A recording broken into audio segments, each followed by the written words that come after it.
Parents are usually the first to notice changes: depression, apathy, exhaustion, aches and pains. A sport their kid once loved just isn't fun anymore. Burnout experienced by kids in sports is a problem, and it's getting worse. Call it the professionalization of youth sports. Somewhere along the line, kids playing on fields like this one started to feel big-time pressure. Travel teams, private coaching, constant competition.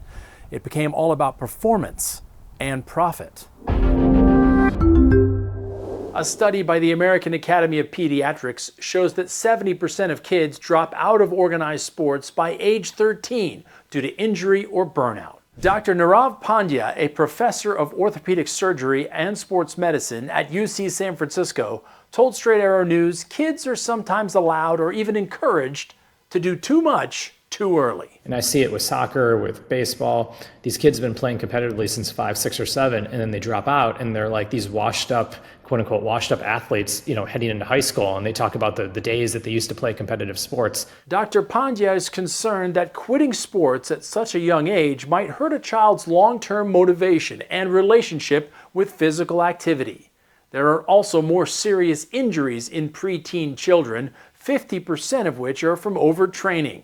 ACL tears, shoulder and elbow damage, hip and ankle surgery, conditions that were once seen mostly in college or professional athletes who train year-round, are leaving scars typically reserved for veteran athletes before these kids start high school. And that's what I'm seeing in my clinic. These kids come in and their joints, their ligaments are just torn apart because they're trying to be professional athletes as opposed to just play sports, and their body just can't handle it. There's a reason why you're growing, there's a reason why you're a kid, and we're trying to make them adults when their bodies aren't ready for it. The perception that more kids can now make money in college or even at the high school level has become a major motivator for families to specialize in one sport, which can lead to burnout and injury. The social pressure to keep up has helped youth sports grow into a booming business.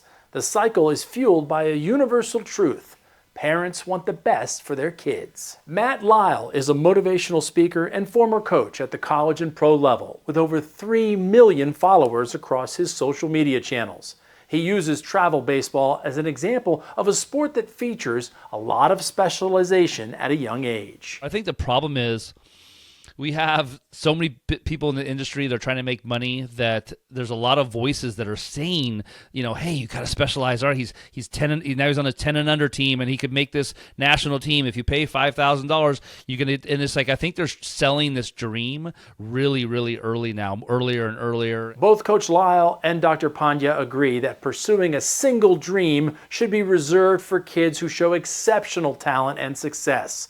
For most young athletes, the better path is playing multiple sports and trying different positions early on. I think about my son, and I selfishly want him to get into golf, and so we can play together, and the opportunities in golf, and all of those things. And so I'm kind of trying to keep an eye on it a little bit in the sense of like, what does he really love?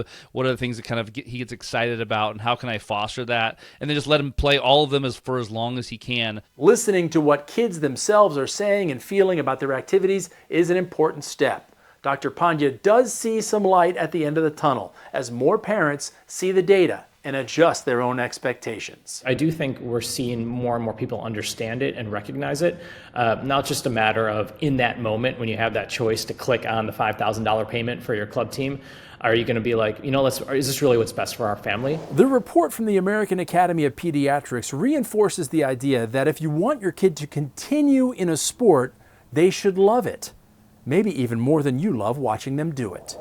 For Straight Arrow News, I'm Chris Francis. If you have a story idea about youth sports or want to comment on this one, just leave me an email at cfrancis@san.com.